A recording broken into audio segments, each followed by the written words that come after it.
కేసీఆర్ ఇచ్చిన 30,000 ఉద్యోగాలను తామే ఇచ్చామని కాంగ్రెస్ ప్రభుత్వం చెప్పుకుంటుందన్నారు మాజీ మంత్రి కేటీఆర్. ఇప్పటివరకు మెగా డిఎస్సీ లేదు, జాబ్ క్యాలెండర్ లేదని అన్నారు. కాంగ్రెస్ పార్టీ మోసపూరిత హామీలను నమ్మి ప్రజలు అధికారం ఇచ్చారన్నారు. ఆ తప్పు ఎమ్మెల్సీ ఎన్నికల్లో పునరావృతం కావద్దన్నారు.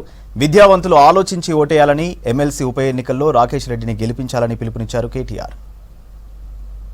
ప్రజల దృష్టికి తీసుకురావాలన్న ఉద్దేశంతో సమావేశం నిర్వహించడం జరుగుతోంది.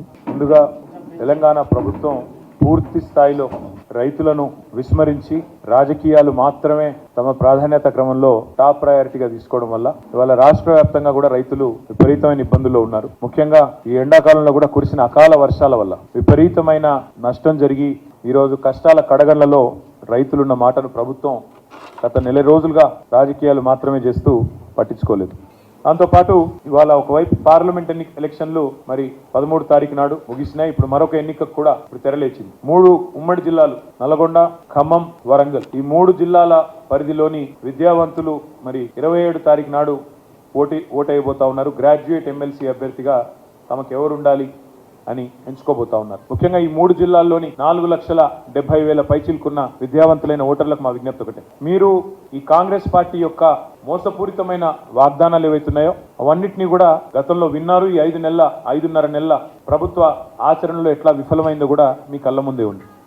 జాబ్ క్యాలెండర్ అన్నారు, మరి ఇంతవరకు అతి లేదు, గతి లేదు, ఏ ఒక్క మాట కూడా నిలబెట్టుకోలేదు. దయచేసి ఈ నియోజకవర్గంలోని విద్యావంతులైన మిత్రులందరికీ నేను ఒకటే విజ్ఞప్తి చేస్తా ఉన్నా. మా పార్టీ తరఫున గత 4 పర్యాయాలు మీరు మాకు అవకాశం ఇచ్చారు. మా అభ్యర్థులు, మా గెలిచిన శాసన మండలి సభ్యులు మీ తరఫున శాసన మండలిలో ప్రభుత్వాన్ని ప్రశ్నించారు.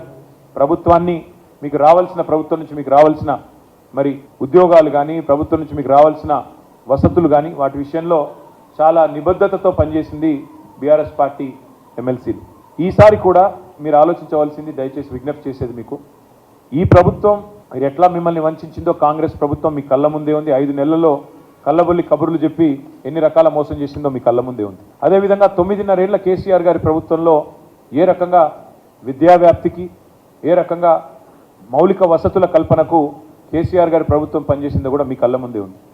అదే మాదిరిగా 2 లక్షల ఉద్యోగ నియామకాలు ఇవాళ రేవంత్ రెడ్డి గారు ఎంత పచ్చి మోసం చేస్తూ ఉన్నారంటే, కేసీఆర్ ప్రభుత్వం ఇచ్చిన 30,000 ఉద్యోగాలు కూడా నేనే ఇచ్చినానంటూ అసలు ఒక్క నోటిఫికేషన్ ఇవ్వకుండా ఒక్క పరీక్ష కూడా కండక్ట్ చేయకుండా 30,000 ఉద్యోగాలు నేనే ఇచ్చినానని ముఖ్యమంత్రి గారు బొంకుతుంటే, పచ్చి అబద్ధాలు చెప్తుంటే పత్రికల్లో, టీవీలలో నిజంగా నవ్వాల ఏడవాల తెలియని పరిస్థితి.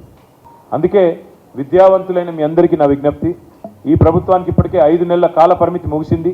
ఇంకా 6 నెలల్లో 2 లక్షల ఉద్యోగాలు భర్తీ చేయాలి.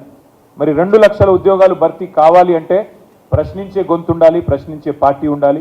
ప్రజలకు న్యాయం జరగాలి, విద్యావంతులకు న్యాయం జరగాలంటే ప్రశ్నించే రాకేష్ రెడ్డి లాంటి ఉత్సాహవంతుడైన యువకుడు శాసన మండలి